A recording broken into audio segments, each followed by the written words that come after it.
बाप बेटा ते रूपाना ते आमेन। सब भैन भरा में यीशु मसीह सलाम, गुड मॉर्निंग, गुड आफ्टरनून। पिता परमेश्वर प्रभु यीशु मसीह का बहुत धन्यवाद करते हैं जिन्हें सानू अज का दिन अज का समय तय कि असीं सब भैन भरा मिल के प्रभु के पितर चरण जान के बेनतियां करिए, उसका धन्यवाद करिए, उसकी मेहनत की वडियाई करिए। प्रभु के पितर चरण जान के प्रार्थना करते हैं कि प्रभु यीशु सानू सब भैन भरावां नूं अकल बुद्धि ज्ञान देवे, पवित्र आत्मा की शक्ति देवे कि असीं प्रभु के वचनों नूं चंगी तरह पढ़ सकीए और समझ सकीए।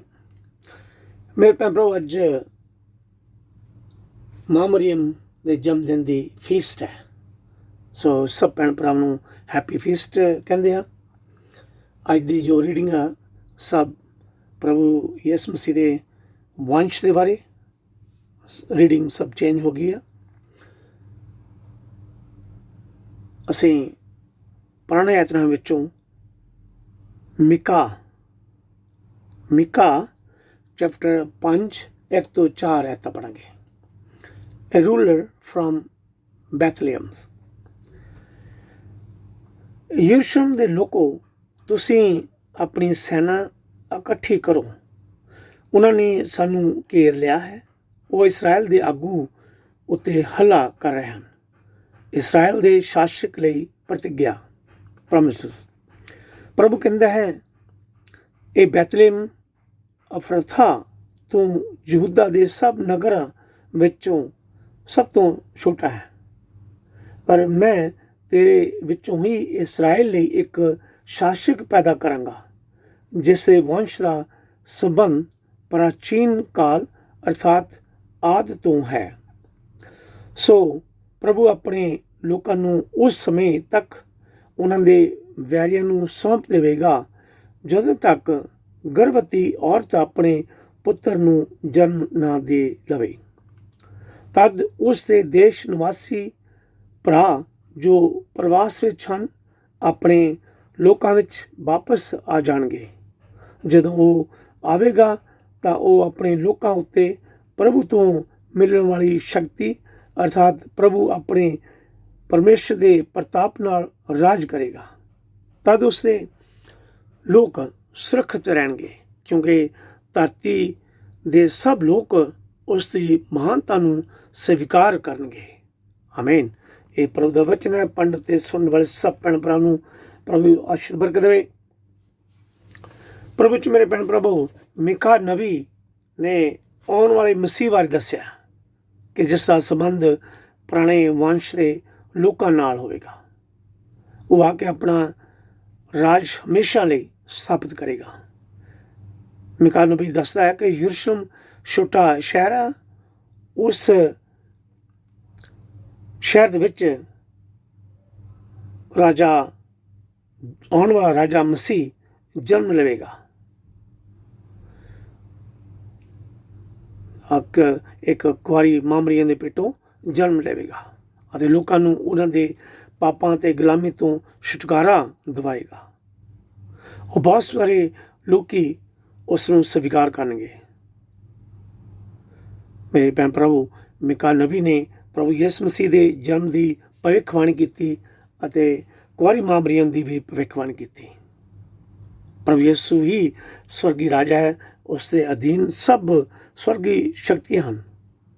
आओ असी भी उस पर विश्वास करिए ते स्वर्गां दे भागी बनिए। आमीन। हालेलुया। थैंक यू प्रभु जी, थैंक यू जीसस। मेरे भैन भरा, हुण असीं पढ़दे हां संत मत्ती दी अंजील चैप्टर 1 तो 23 आयतां पढ़ांगे। St. Matthew chapter 1 till 23. The records of Jesus' ancestors. प्रभु यीशु दे वंश का लेखा। यीशु मसीह दे वंश का लेखा इस तरह है। और दाऊद दे वंश विचों सन जो अब्राहम दे वंश विचों सी। अब्राहम इसहाक का पिता सी, इसहाक याकूब का अते याकूब यहूदा का अते उसके भरावां का पिता सी। यहूदा फिरिश अते जरा का पिता सी जिन्हां दी मां तमार सी। फिरिश ਅਸਰੋਨ ਦਾ, ਅਤੇ ਅਸਰੋਨ ਰਾਮ ਦਾ ਪਿਤਾ ਸੀ। ਰਾਮ ਅਮੀਨਦਾਬ ਦਾ ਪਿਤਾ ਸੀ। ਅਮੀਨਦਾਬ ਨਸੋਨ ਦਾ, ਨਸੋਨ ਸਲਮੋਨ ਦਾ ਪਿਤਾ ਸੀ। ਸਲਮੋਨ ਬੋਇਜ਼ ਦਾ ਪਿਤਾ ਸੀ। ਬੋਇਜ਼ ਦੀ ਮਾਂ ਰਹਾਬ ਸੀ। ਬੋਇਜ਼ ਅਬੇਦ ਦਾ ਪਿਤਾ ਸੀ। ਅਬੇਦ ਦੀ ਮਾਂ ਰੂਥ ਸੀ। ਅਤੇ ਅਬੇਦ ਯੱਸੇ ਦਾ ਪਿਤਾ ਸੀ। ਯੱਸੇ ਰਾਜਾ ਦਾਊਦ ਦਾ ਪਿਤਾ ਸੀ। ਦਾਊਦ ਸੁਲੇਮਾਨ ਦਾ ਪਿਤਾ ਸੀ। ਸੁਲੇਮਾਨ ਦੀ ਮਾਂ ਪਹਿਲਾਂ ਓਰੀਓ ਦੀ ਪਤਨੀ ਸੀ। ਸੁਲੇਮਾਨ ਰਹੂਬਾਮ ਦਾ, ਰੁਆਮ ਅਬੀਆ ਦਾ, ਅਤੇ ਅਬੀਆ ਆਸਾ ਦਾ ਪਿਤਾ ਸੀ। ਆਸਾ ਯੋਸ਼ਾਫਟ ਦਾ ਪਿਤਾ ਸੀ। ਯੋਸ਼ਾਫਟ ਯੋਰਾਮ ਦਾ, ਯੋਰਾਮ ਊਜੀਓ ਦਾ ਪਿਤਾ ਸੀ। ਊਜੀਆ ਜੋਥਾਮ ਦਾ ਪਿਤਾ ਸੀ। ਜੋਥਾਮ ਆਹਾਜ਼ ਦਾ, ਅਤੇ ਆਹਾਜ਼ ਹਿਜਕੀਆ ਦਾ ਪਿਤਾ ਸੀ। ਹਿਜਕੀਆ ਮਨਸਾ ਦਾ, ਮਨਸਾ ਅਮੋਨ ਦਾ, ਅਮੋਨ ਯੋਸ਼ੂਆ ਦਾ ਪਿਤਾ ਸੀ। ਯੋਸ਼ੂਆ ਜਕਾਨਜਾ ਅਤੇ ਉਸਦੇ ਭਰਾਵਾਂ ਦਾ ਪਿਤਾ ਸੀ। ਇਹਨਾਂ ਦੇ ਸਮੇਂ ਇਸਰਾਇਲ ਨੂੰ ਬੰਦੀ ਬਣਾ ਕੇ ਬਾਬਲ ਵਿੱਚ ਲੈ ਜਾਇਆ ਗਿਆ ਸੀ। ਬਾਬਲ ਵਿੱਚ ਬੰਦੀ ਬਣਾ ਕੇ ਲੈ ਜਾਣ ਦੇ ਪਿੱਛੋਂ ਜਕਾਨਿਆ ਸਲਤੀਏਲ ਦਾ, ਸਲਤੀਏਲ ਜ਼ਰੂਬਾਬਲ ਦਾ, ਜ਼ਰੂਬਾਬਲ ਅਬਿਊਦ ਦਾ, ਅਬਿਊਦ ਇਲਿਆਜ਼ਕੀਮ ਦਾ, ਅਤੇ ਇਲਿਆਜ਼ਕੀਮ ਅਯੂਰ ਦਾ ਪਿਤਾ ਸੀ। ਅਯੂਰ ਸਦੋਕ ਦਾ, ਸਦੋਕ ਜਕੀਨ ਦਾ, ਅਤੇ ਜਕੀਨ ਇਲਿਊਦ ਦਾ ਪਿਤਾ ਸੀ। ਇਲਿਊਦ ਇਲਿਆਜ਼ਾਰ ਦਾ, ਇਲਿਆਜ਼ਾਰ ਮਥਾਨ ਦਾ, ਮਥਾਨ ਜਕੂਬ ਦਾ ਪਿਤਾ ਸੀ। ਅਤੇ ਜਕੂਬ ਯੂਸਫ ਦਾ ਪਿਤਾ ਸੀ। ਯੂਸਫ ਦੀ ਪਤਨੀ ਮਰੀਅਮ ਸੀ, ਜਿਸ ਦੀ ਕੁੱਖੋਂ ਯਿਸੂ ਨੇ ਜਨਮ ਲਿਆ ਸੀ, ਜੋ ਮਸੀਹ ਵੀ ਅਖਵਾਉਂਦੇ ਹਨ। ਇਸ ਤਰ੍ਹਾਂ ਸਭ ਮਿਲਾ ਕੇ ਅਬਰਾਹਮ ਤੋਂ ਦਾਊਦ ਤੱਕ 14 ਪੀੜ੍ਹੀਆਂ, ਦਾਊਦ ਤੋਂ ਬਾਬਲ ਵਿੱਚ ਬੰਦੀ ਬਣਾਏ ਜਾਣ ਤੱਕ 14 ਪੀੜ੍ਹੀਆਂ, ਅਤੇ ਬਾਬਲ ਵਿੱਚ ਬੰਦੀ ਬਣਾਏ ਜਾਣ ਤੋਂ ਲੈ ਕੇ ਮਸੀਹ ਤੱਕ 14 ਪੀੜ੍ਹੀਆਂ ਸਨ। ਪ੍ਰਭੂ ਯਿਸੂ ਦਾ ਜਨਮ, ਯਿਸੂ ਮਸੀਹ ਦਾ ਜਨਮ ਇਸ ਤਰ੍ਹਾਂ ਹੋਇਆ। ਉਹਨਾਂ ਦੀ ਮਾਤਾ ਮਰੀਅਮ ਦੀ ਮੰਗਣੀ ਯੂਸਫ ਨਾਲ ਹੋਈ ਸੀ, ਪਰ ਮਰੀਅਮ ਅਤੇ ਯੂਸਫ ਦੇ ਵਿਆਹ ਤੋਂ ਪਹਿਲਾਂ ਹੀ ਮਰੀਅਮ ਨੇ ਆਪਣੇ ਆਪ ਨੂੰ ਪਵਿੱਤਰ ਆਤਮਾ ਦੁਆਰਾ ਗਰਭਵਤੀ ਹੋਇਆ ਅਨੁਭਵ ਕੀਤਾ। ਯੂਸਫ ਜਿਸ ਨਾਲ ਉਸ ਦੀ ਮੰਗਣੀ ਹੋਈ ਸੀ, ਇੱਕ ਇਨਸਾਫ ਪਸੰਦ ਆਦਮੀ ਸੀ। ਉਹ ਮਰੀਅਮ ਨੂੰ ਖੁੱਲ੍ਹੇਆਮ ਬੇਇੱਜ਼ਤ ਨਹੀਂ ਕਰਨਾ ਚਾਹੁੰਦਾ ਸੀ, ਇਸ ਲਈ ਉਸਨੇ ਚੁੱਪਚਾਪ ਮੰਗਣੀ ਤੋੜਨ ਦਾ ਵਿਚਾਰ ਕੀਤਾ। ਪਰ ਅਜੇ ਉਹ ਇਸ ਮਾਮਲੇ ਬਾਰੇ ਸੋਚ ਵਿਚਾਰ ਹੀ ਰਿਹਾ ਸੀ ਕਿ ਪ੍ਰਭੂ ਦੇ ਇੱਕ ਸਵਰਦੂਤ ਨੇ ਉਸ ਨੂੰ ਸੁਪਨੇ ਵਿੱਚ ਦਰਸ਼ਨ ਦੇ ਕੇ ਕਿਹਾ, ਯੂਸਫ ਦਾਊਦ ਦੀ ਸੰਤਾਨ ਮਰੀਅਮ ਨੂੰ ਆਪਣੀ ਪਤਨੀ ਬਣਾਉਣ ਤੋਂ ਨਾ ਡਰ, ਕਿਉਂਕਿ ਜੋ ਕੁਝ ਉਸ ਦੀ ਗਰਭ ਵਿੱਚ ਹੈ ਉਹ ਪਵਿੱਤਰ ਆਤਮਾ ਵੱਲੋਂ ਹੈ। ਉਹ ਇੱਕ ਪੁੱਤਰ ਨੂੰ ਜਨਮ ਦੇਵੇਗੀ, ਤੂੰ ਉਸ ਦਾ ਨਾਂ ਯਿਸੂ ਰੱਖਣਾ, ਕਿਉਂਕਿ ਉਹ ਆਪਣੇ ਲੋਕਾਂ ਨੂੰ ਉਹਨਾਂ ਦੇ ਪਾਪਾਂ ਤੋਂ ਬਚਾਏਗਾ। ਇਹ ਸਭ ਇਸ ਲਈ ਹੋਇਆ ਕਿ ਪ੍ਰਭੂ ਦੇ ਨਬੀ ਦੇ ਦੁਆਰਾ ਕਿਹਾ ਹੋਇਆ ਵਚਨ ਪੂਰਾ ਹੋਵੇ। ਇੱਕ ਕੁਆਰੀ ਗਰਭਵਤੀ ਹੋਵੇਗੀ ਅਤੇ ਪੁੱਤਰ ਨੂੰ ਜਨਮ ਦੇਵੇਗੀ, ਉਸ ਦਾ ਨਾਂ ਇਮਾਨੁਅਲ ਰੱਖਿਆ ਜਾਵੇਗਾ, ਜਿਸ ਦਾ ਅਰਥ ਹੈ ਪ੍ਰਭੂ ਸਾਡੇ ਨਾਲ ਹੈ। ਆਮੀਨ। ਇਹ ਪ੍ਰਭੂ ਦਾ ਬਚਨ ਹੈ। ਪੜ੍ਹਨ ਅਤੇ ਸੁਣਨ ਵਾਲੇ ਸਭ ਭੈਣ ਭਰਾਵਾਂ ਨੂੰ ਪ੍ਰਭੂ ਯਿਸੂ ਆਸ਼ੀਰਵਾਦ ਬਰਕਤ ਦੇਵੇ। ਮੇਰੇ ਭੈਣ ਭਰਾਵੋ, ਅੱਜ ਜੋ ਮਤੀ ਨੇ ਪ੍ਰਭੂ ਦੇ ਚੇਲੇ ਯਹੂਦੀਆਂ ਲਈ ਅਤੇ ਸਾਡੇ ਸਭ ਵਿਸ਼ਵਾਸੀਆਂ ਲਈ ਪ੍ਰਭੂ ਯਿਸੂ ਦੇ ਵੰਸ਼ ਦਾ ਲੇਖਾ ਯਾਨੀ ਫੈਮਿਲੀ ਟਰੀ ਬਾਰੇ ਅੰਜੀਲ ਵਿੱਚ ਡਿਟੇਲ ਨਾਲ ਲਿਖਿਆ ਹੋਇਆ ਹੈ ਕਿ ਪ੍ਰਭੂ ਯਿਸੂ ਪਰਮੇਸ਼ਰ ਦੇ ਚੁਣੇ ਹੋਏ ਲੋਕਾਂ ਵਿੱਚੋਂ ਜਿਸ ਤਰ੍ਹਾਂ ਅਬਰਾਹਮ ਅਤੇ ਰਾਜਾ ਦਾਊਦ ਦੀ ਵੰਸ਼ ਵਿੱਚੋਂ ਹਨ। ਪੁਰਾਣੇ ਨੇਮ ਦੀਆਂ ਭਵਿੱਖਬਾਣੀਆਂ ਤੋਂ ਸਿੱਧ ਹੁੰਦਾ ਕਿ ਯਿਸੂ ਹੀ ਸੱਚਾ ਪਰਮੇਸ਼ਰ ਦਾ ਪੁੱਤਰ ਮਸੀਹ ਹੈ ਜੋ ਰਾਜਾ ਦਾਊਦ ਦੀ ਕੁਲ ਵਿੱਚੋਂ ਹੈ। ਉਸ ਦਾ ਰਾਜ ਹਮੇਸ਼ਾ ਤੱਕ ਰਹੇਗਾ। ਅਸੀਂ ਇਸ ਦੇ ਬਾਰੇ ਪੜ੍ਹ ਸਕਦੇ ਹਾਂ ਅਸਾਇਆ ਚੈਪਟਰ 11 ਵਰਸਸ 1 till 5, ਜਸਾਇਆ ਦਾ ਗ੍ਰੰਥ ਚੈਪਟਰ 11 1 ਤੋਂ 5 ਆਇਤਾਂ। ਪ੍ਰਭੂ ਯਿਸੂ ਨੇ ਪੁਰਾਣੇ ਨਿਯਮ ਦੀ ਭਵਿੱਖਬਾਣੀਆਂ ਨੂੰ ਪੂਰਾ ਕੀਤਾ। ਮੇਰੇ ਭਰਾਵੋ ਤੇ ਭੈਣੋ, ਪਰਮੇਸ਼ਰ ਨੇ ਆਪਣੇ ਪੁੱਤਰ ਨੂੰ ਸੰਸਾਰ ਵਿੱਚ ਭੇਜਣ ਲਈ ਬਹੁਤ ਵਿਸ਼ਵਾਸੀਆਂ ਦੀ ਵਰਤੋਂ ਕੀਤੀ, ਜਿਸ ਤਰ੍ਹਾਂ ਅਬਰਾਹਮ, ਇਸਾਕ, ਰੂਤ, ਦਾਊਦ। ਕੁਝ ਮਸ਼ਹੂਰ ਲੋਕ ਵਰਤੇ ਜਿਸ ਤਰ੍ਹਾਂ ਰਾਹਾਬ, ਤਮਾਰ, ਬਤਸ਼ੇਬਾ ਅਤੇ ਬਹੁਤ ਸਾਰੇ ਸਧਾਰਨ ਲੋਕ ਚੁਣ ਕੇ ਉਹਨਾਂ ਦੀ ਵਰਤੋਂ ਕੀਤੀ। ਅੱਜ ਵੀ ਪਰਮੇਸ਼ਰ ਆਪਣੀ ਇੱਛਾ ਪੂਰੀ ਕਰਨ ਲਈ ਵੱਖ-ਵੱਖ ਕੌਮਾਂ ਦੇ ਲੋਕਾਂ ਨੂੰ ਚੁਣ ਕੇ ਵਰਤਦਾ ਹੈ। ਪਰਮੇਸ਼ਰ ਪਾਪੀਆਂ ਨੂੰ ਅਤੇ ਪ੍ਰਭੂ ਵਿੱਚ ਵਿਸ਼ਵਾਸ ਰੱਖਣ ਵਾਲਿਆਂ ਨੂੰ ਵੀ ਚੁਣਦਾ ਹੈ। ਪ੍ਰਭੂ ਯਿਸੂ ਦੇ ਵੰਸ਼ ਵਿੱਚੋਂ ਵੀ ਸਭ ਪਵਿੱਤਰ ਨਹੀਂ ਸਨ। ਪਰਮੇਸ਼ਰ ਨੇ ਆਪਣੇ ਪੁੱਤਰ ਯਿਸੂ ਮਸੀਹ ਨੂੰ ਸਭ ਕੌਮਾਂ ਲਈ ਮੁਕਤੀਦਾਤਾ ਬਣਾ ਕੇ ਭੇਜਿਆ।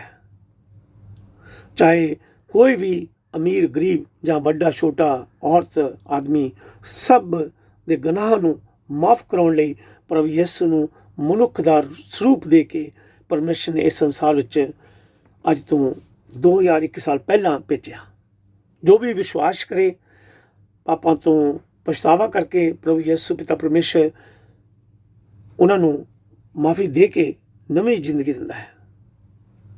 ਮੇਰੇ ਭੈਣ ਭਰਾਵੋ, ਹੁਣ ਅਸੀਂ ਵੀ ਪ੍ਰਭੂ ਯਿਸੂ ਦੇ ਜਨਮ ਬਾਰੇ ਵਿਚਾਰ ਕਰਦੇ ਹਾਂ ਕਿ ਮਾਂ ਮਰੀਅਮ ਕੁਆਰੀ ਸੀ ਜਦੋਂ ਉਹ ਗਰਭਵਤੀ ਹੋਈ, ਯੂਸੁਫ ਨਾਲ ਮੰਗਣੀ ਹੋਈ ਸੀ,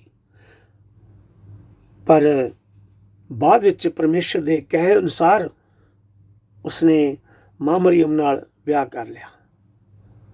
ਉਹ ਮਾਂ ਮਰੀਅਮ ਦਾ ਪਤੀ ਬਣ ਗਿਆ, ਪਰ ਉਹ ਪ੍ਰਭੂ ਯਿਸੂ ਦਾ ਪਿਤਾ ਨਹੀਂ ਸੀ। ਮਾਂ ਮਰੀਅਮ ਦੇ ਵੰਸ਼ ਬਾਰੇ ਅਸੀਂ ਪੜ੍ਹ ਸਕਦੇ ਹਾਂ ਸੰਤ ਲੂਕਾ ਦੀ ਇੰਜੀਲ ਚੈਪਟਰ 3 23 ਤੋਂ 38 ਆਇਤਾਂ ਵਿੱਚ ਰਿਕਾਰਡ ਕੀਤਾ ਗਿਆ ਹੈ। ਮਾਂ ਮਰੀਅਮ ਅਤੇ ਸੰਤ ਯੂਸੁਫ ਦੋਨੋਂ ਰਾਜਾ ਦਾਊਦ ਦੀ ਕੁਲ ਦੇ ਵੰਸ਼ ਵਿੱਚੋਂ ਡਿਸੈਂਡੈਂਟਸ ਅਸੀਂ ਕਹਿ ਸਕਦੇ ਹਾਂ ਇੰਗਲਿਸ਼ ਵਿੱਚ ਦੇ ਵੰਸ਼ ਵਿੱਚੋਂ ਸਨ। ਮਾਂ ਮਰੀਅਮ ਅਤੇ ਸੰਤ ਯੂਸੁਫ ਅਜੇ ਵਿਆਹੇ ਨਹੀਂ ਸਨ ਜਦੋਂ ਮਾਂ ਮਰੀਅਮ ਪਰਮੇਸ਼ਰ ਦੀ ਕਿਰਪਾ ਨਾਲ ਗਰਭਵਤੀ ਹੋ ਗਈ ਸੀ।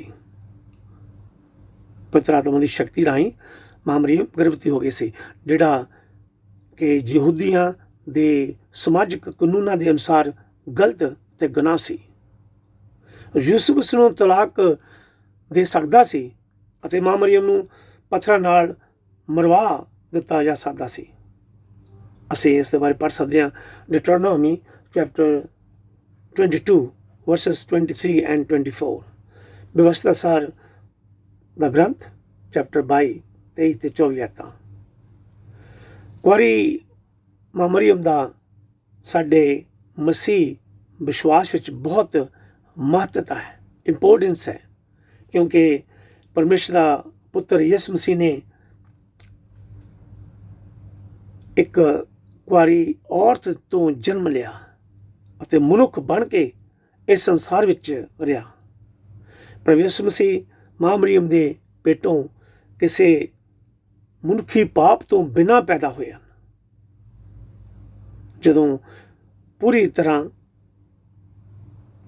ਤਰ੍ਹਾਂ ਮਨੁੱਖ ਬਣੇ ਅਤੇ ਪੂਰਨ ਤੌਰ ਤੇ ਕੰਪਲੀਟਲੀ ਤੌਰ ਤੇ ਪਰਮੇਸ਼ਰ ਦਾ ਪਵਿੱਤਰ ਸਰੂਪ ਹੈ। ਪ੍ਰਭੂ ਯਿਸੂ ਮਸੀਹ ਪੂਰੀ ਤਰ੍ਹਾਂ ਕੰਪਲੀਟਲੀ ਪਰਮੇਸ਼ਰ ਦਾ ਪਵਿੱਤਰ ਸਰੂਪ ਹੈ, ਪਰਮੇਸ਼ਰ ਹੈ। ਇਸ ਲਈ ਪ੍ਰਭੂ ਯਿਸੂ ਸਾਡੀਆਂ ਦੁਨਿਆਵੀ ਦੁੱਖਾਂ, ਤਕਲੀਫਾਂ, ਜ਼ਰੂਰਤਾਂ, ਲੋੜਾਂ ਨੂੰ ਸਮਝਦੇ ਹਨ। ਅਸੀਂ ਇਸ ਦੇ ਬਾਰੇ ਪੜ੍ਹ ਸਕਦੇ ਹਾਂ ਹੈਬਰੂ ਚੈਪਟਰ 4 ਵਰਸਸ 15 ਐਂਡ 16। ਇਬਰਾਨੀਆਂ ਦਾ ਖਤ ਚੈਪਟਰ 4 15 ਤੇ 16 ਆਇਤਾਂ। ਪ੍ਰਭੂ ਯਿਸੂ ਕੋਲ ਸਾਨੂੰ ਸਭ ਨੂੰ ਪਾਪਾਂ ਤੋਂ ਮਾਫੀ ਦੇਣ ਦੀ ਸ਼ਕਤੀ ਹੈ, ਅਧਿਕਾਰ ਹੈ। ਅਸੀਂ ਇਸ ਦੇ ਬਾਰੇ ਪੜ੍ਹ ਸਕਦੇ ਹਾਂ ਕੋਲੋਸੀਅਨ ਚੈਪਟਰ 2 ਵਰਸਸ 13 till 15। ਕੋਲੋਸੀਆਂ ਦਾ ਖਤ ਚੈਪਟਰ 2 13 ਤੋਂ 15 ਆਇਤਾਂ। ਪ੍ਰਭੂ ਯਿਸੂ ਸਾਡੀ ਸਭ ਦੀ ਮਦਦ ਵੀ ਕਰਦਾ ਹੈ। ਮੇਰੇ ਭੈਣ ਭਰਾਵੋ, ਜਦੋਂ ਯੂਸੁਫ ਮਾਂ ਮਰੀਮ ਨੂੰ ਤਲਾਕ ਦੇਣ ਦਾ ਸੋਚਦਾ ਸੀ, ਪਰਮੇਸ਼ਰ ਨੇ ਉਸ ਨੂੰ ਚੰਗੀ ਸਲਾਹ ਦਿੱਤੀ। ਉਸਨੇ ਪਰਮੇਸ਼ਰ ਦਾ ਕਹਿਣਾ ਮੰਨਿਆ, ਪਾਲਣਾ ਕੀਤੀ। ਅਸੀਂ ਵੀ ਜਦੋਂ ਕਦੇ ਕੋਈ ਗੰਭੀਰ ਫੈਸਲਾ ਕਰਦੇ ਹਾਂ, ਸਾਨੂੰ ਵੀ ਪਰਮੇਸ਼ਰ ਦਾ ਗਿਆਨ ਅਤੇ ਬੁੱਧ ਦੀ ਖੋਜ ਕਰਨੀ ਹੈ। ਪਰਮੇਸ਼ਰ ਦੀ ਇਸ ਬਾਰੇ ਕੀ ਯੋਜਨਾ ਔਰ ਕੀ ਵਿਚਾਰ ਹੈ।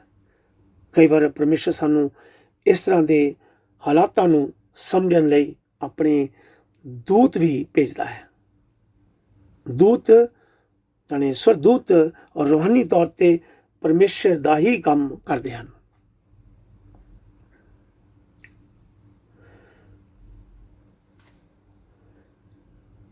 ਕਈ ਵਾਰੀ ਪਰਮੇਸ਼ਰ ਸਾਨੂੰ ਇਸ ਤਰ੍ਹਾਂ ਦੇ ਹਾਲਾਤਾਂ ਨੂੰ ਸਮਝਣ ਲਈ ਆਪਣੇ ਦੂਤਾਂ ਰਾਹੀਂ ਸਮਝਾਉਂਦਾ ਹੈ ਔਰ ਲੋਕਾਂ ਤੱਕ ਪਰਮੇਸ਼ਰ ਦਾ ਮੈਸੇਜ ਪਹੁੰਚਾਉਂਦਾ ਹੈ। ਅਸੀਂ ਪੜ੍ਹ ਸਕਦੇ ਹਾਂ ਸੰਤ ਲੂਕਾ ਦੀ ਅੰਜੀਲ ਚੈਪਟਰ 1 ਤੇ 26 ਆਇਤ। ਸਵਰਦੂਤ ਪਰਮੇਸ਼ਰ ਦੇ ਲੋਕਾਂ ਦੀ ਰਖਵਾਲੀ ਵੀ ਕਰਦਾ ਹੈ। ਅਸੀਂ ਪਰਮੇਸ਼ਰ ਦੇ ਦੂਤਾਂ ਦੇ ਬਾਰੇ ਪੜ੍ਹ ਸਕਦੇ ਹਾਂ ਡੈਨੀਅਲ ਚੈਪਟਰ 6 verse 22। ਦਾਨੀਅਲ ਦੀ ਪੁਸਤਕ ਚੈਪਟਰ 6 ਦੀ 22 ਆਇਤ।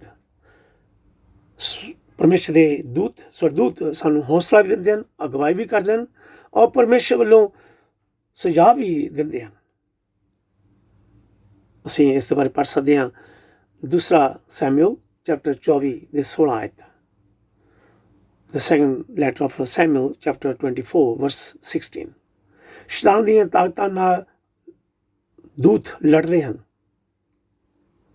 ਅਸੀਂ ਪੜ੍ਹ ਸਕਦੇ ਹਾਂ second letter of Kings chapter 6 verses 16 till 18। Revelation chapter 20 verse 1 and 2।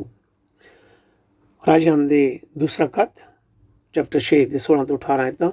Prakash the ਪੋਥੀ chapter 20 1 ਤੋਂ 1 ਤੇ 2 ਆਇਤਾਂ।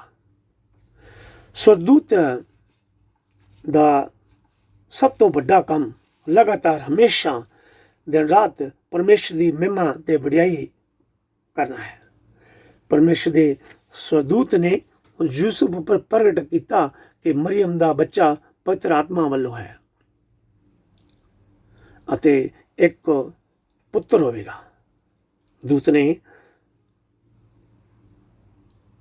ਯੂਸੁਫ ਨੂੰ ਦੱਸਿਆ ਕਿ ਜੋ ਮਰੀਮ ਦੇ ਪੇਟ ਬੱਚਾ ਹੈ ਇੱਕ ਪੁੱਤਰ ਹੋਵੇਗਾ, ਪਰਮੇਸ਼ਰ ਦਾ ਪੁੱਤਰ ਹੋਵੇਗਾ, ਜੋ ਸੱਚਾਈ ਦੇ ਤੌਰ 'ਤੇ ਪ੍ਰਭੂ ਯਿਸੂ ਬਾਰੇ ਪ੍ਰਗਟ ਹੁੰਦਾ ਹੈ।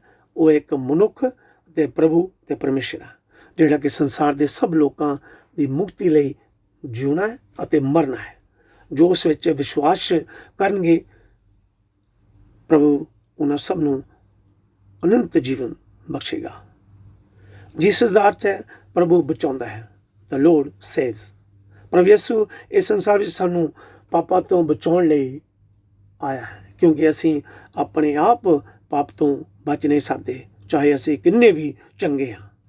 ਆਦਮ ਅਤੇ ਹਵਾ ਰਾਹੀਂ ਜੋ ਪਾਪ ਅਸੀਂ ਸਭ ਨੇ ਕੀਤਾ, ਅਸੀਂ ਉਸ ਨੂੰ ਪ੍ਰਭੂ ਯਿਸੂ ਦੇ ਪਵਿੱਤਰ ਖੂਨ ਦੀ ਕੁਰਬਾਨੀ ਤੋਂ ਬਿਨਾਂ ਮਾਫ ਨਹੀਂ ਕਰਵਾ ਸਕਦੇ। ਪ੍ਰਭੂ ਯਿਸੂ ਦਾ ਧੰਨਵਾਦ ਕਰਦੇ ਹਾਂ, ਉਸਨੇ ਸਾਡੇ ਪਾਪ ਦੀ ਖਾਤਰ ਸਲੀਬ ਉੱਪਰ ਚੜ੍ਹ ਕੇ ਜਾਨ ਦਿੱਤੀ। ਅਸੀਂ ਪ੍ਰਭੂ ਯਿਸੂ ਨੂੰ ਬੇਨਤੀ ਕਰਦੇ ਹਾਂ, ਸਾਡੇ ਆਉਣ ਵਾਲੇ ਜੀਵਨ ਦੀ ਆਪਣੇ ਅਧਿਕਾਰਾਂ ਅਤੇ ਸ਼ਕਤੀ ਨਾਲ ਅਗਵਾਈ ਕਰੇ।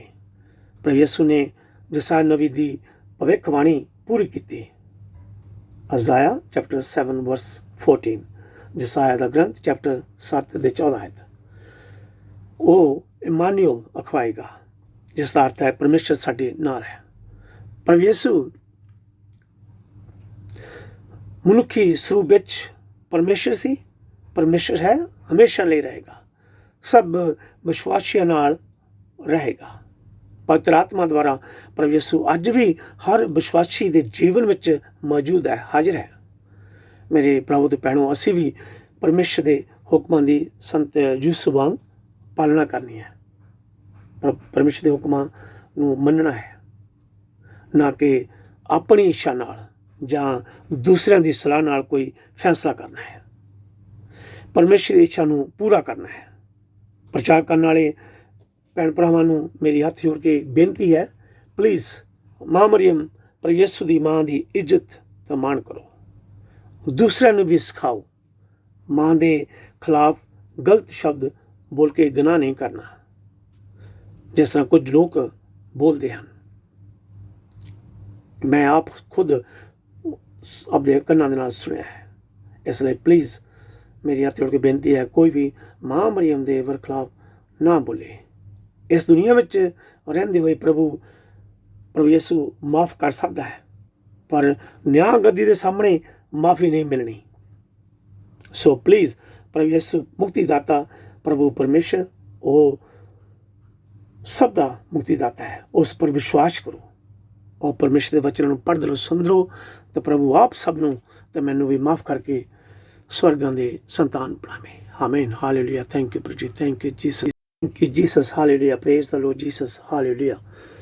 ਮੇਰੇ ਭੈਣ ਭਰਾਵੋ, ਅੱਜ ਰੀਡਿੰਗ ਬਹੁਤ ਲੰਬੀ ਸੀ, ਇਸ ਕਰਕੇ ਅਸੀਂ ਅੱਜ ਪ੍ਰੇਜ਼ ਐਂਡ ਵਰਸ਼ਿਪ ਨਹੀਂ ਕਰਾਂਗੇ। ਪ੍ਰਭੂ ਦੀ ਜੋ ਸਿਖਾਈ ਪ੍ਰਾਰਥਨਾ ਉਹੀ ਬੋਲਾਂਗੇ, ਅਤੇ ਮਾਂ ਮਰੀਅਮ ਅਤੇ ਦੂਸਰੇ ਸੰਤਾਂ ਨੂੰ ਸਪਰਸ਼ ਕਰਾਂਗੇ ਸਾਡੇ ਦੁਆ ਕਰਨ। ਸਾਡੇ ਪ੍ਰਭੂ ਯਿਸੂ ਮਸੀਹ ਦੀ ਸਿਖਾਈ ਪ੍ਰਾਰਥਨਾ ਹੈ, ਸਾਡੇ ਬਾਪ ਜੋ ਤੂੰ ਅਸਮਾਨ 'ਤੇ ਹੈ, ਤੇਰਾ ਨਾਮ ਪਾਕ ਮੰਨਿਆ ਜਾਵੇ, ਤੇਰਾ ਰਾਜ ਆਵੇ, ਤੇਰੀ ਮਰਜ਼ੀ ਜਿਹੜੀ ਅਸਮਾਨ 'ਤੇ ਪੂਰੀ ਹੁੰਦੀ ਹੈ ਜ਼ਮੀਨ 'ਤੇ ਪੂਰੀ ਹੋਵੇ। ਸਾਡੇ ਰੋਜ਼ ਦੀ ਰੋਟੀ ਸਾਨੂੰ ਅੱਜ ਦੇ, ਸਾਡੇ ਕਸੂਰ ਸਾਨੂੰ ਮਾਫ ਕਰ, ਜਿਸ ਤਰ੍ਹਾਂ ਅਸੀਂ ਆਪਣੇ ਕਸੂਰ ਮਾਫ ਕਰਦੇ ਹਾਂ। ਸਾਨੂੰ ਅਜ਼ਮਾਇਸ਼ ਵਿੱਚ ਨਾ ਪਾ, ਸਗੋਂ ਬੁਰਾਈ ਤੋਂ ਬਚਾ, ਕਿਉਂਕਿ ਬਾਦਸ਼ਾਹੀ, ਕੁਦਰਤ ਤੇ ਜਲਾਲ ਸਦਾ ਤਾਂ ਹਮੇਸ਼ਾ ਆਉਂਦੇ ਹਨ। ਆਮੀਨ।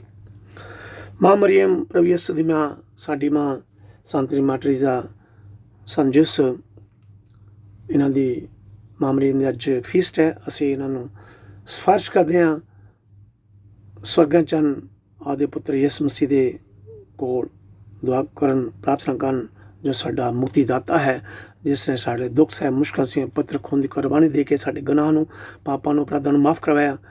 ਪ੍ਰਭੂ ਯਿਸੂ ਦੇ ਅੱਗੇ ਦੁਆ ਕਰੋ ਕਿ ਪ੍ਰਭੂ ਯਿਸੂ ਜਿੰਨੇ ਵੀ ਸਾਡੇ ਭੈਣ ਭਰਾ ਪ੍ਰਚਾਰ ਕਰਦੇ ਹਨ, ਉਹਨਾਂ ਲਈ ਦੁਆ ਕਰੋ ਕਿ ਪ੍ਰਭੂ ਯਿਸੂ ਉਹਨਾਂ ਸਭ ਨੂੰ ਪਵਿੱਤਰ ਆਤਮਾ ਦਾ ਵਰਦਾਨ ਦੇਵੇ, ਅਕਲ, ਬੁੱਧੀ, ਗਿਆਨ ਦੇਵੇ। ਅਤੇ ਸਾਡੇ ਭੈਣ ਭਰਾ ਬਿਮਾਰ ਹਨ, ਘਰਾਂ ਵਿੱਚ, ਹੌਸਪੀਟਲ 'ਚ ਹਨ, ਉਹਨਾਂ ਸਭ ਲਈ ਦੁਆ ਕਰੋ। ਆਮੀਨ, ਹਾਲੇਲੂਇਆ। ਥੈਂਕ ਯੂ ਪ੍ਰਭੂ, ਥੈਂਕ ਯੂ ਜੀਸਸ। ਸਲਾਮੇ ਮਰੀਮ ਫਜਨਾ ਪਰੇ ਖੁਦਾਵੰਦ ਤੇ ਨਾਲ ਹੈ, ਤੂੰ ਔਰਤਾਂ ਵਿੱਚੋਂ ਤਾਨਾ ਨਾਲ ਤਾਨਾ ਤੇਰੇ ਪੇਟ ਦਾ ਫਾਈ ਯਿਸੂ। ਐ ਹਜ਼ਰਤ ਮਰੀਮ ਖੁਦਾ ਦੀ ਮਾਂ, ਅਸਾਂ ਗੁਨਾਹਗਾਰਾਂ ਦੁਆ ਕਰ, ਹੁਣ ਤਾਂ ਸਾਡੀ ਮੌਤ ਦੇ ਵੇਲੇ। ਆਮੀਨ। ਬਾਪ ਬੇਟਾ ਤਰੁਪਾ ਦੀ ਵਡਿਆਈ ਹੋਵੇ, ਜਿਹੜੀ ਮੁੱਢੋਂ ਸੇ ਅੰਤ ਹਮੇਸ਼ਾ ਹੋਵੇਗੀ। ਆਮੀਨ। ਐ ਮੈਂ ਨੇਤ ਮੇਵਾ ਯਿਸੂ, ਸਾਡੇ ਗੁਨਾਹ ਸਾਨੂੰ ਮਾਫ ਕਰ, ਨਗਦੀ ਅੱਗ ਤੋਂ ਸਾਨੂੰ ਬਚਾ, ਸਭ ਰੂਹਾਂ ਨੂੰ ਸੁਰਗ ਵੱਲ ਖਿੱਚ ਲੈ, ਖਾਸ ਕਰਕੇ ਉਹਨਾਂ ਦੀ ਰਹਿਮਤ ਦੇ ਬਹੁਤ ਲੋੜਵੰਦ ਹਨ। ਆਮੀਨ। Thank you Jesus. God bless you all. ਪਿਤਾ ਪਰਮੇਸ਼ਰ ਪ੍ਰਭੂ ਯਿਸੂ ਮਸੀਹ ਦੀ ਕਿਰਪਾ, ਦਇਆ ਤੇ ਸ਼ਾਂਤੀ, ਪਰਮੇਸ਼ਰ ਦਾ ਪਿਆਰ, ਪਿਤਾ ਆਤਮਾ ਸੰਗਤ ਸਾਡੇ ਸਭ ਦੇ ਨਾਲ ਹੋਵੇ। ਆਮੀਨ। ਬਾਪ ਬੇਟਾ ਤੇ ਰੂਪਾਂ ਦੇ ਨਾਮ ਤੇ। ਆਮੀਨ। In the name of Father and the Son and the Holy Spirit. Amen.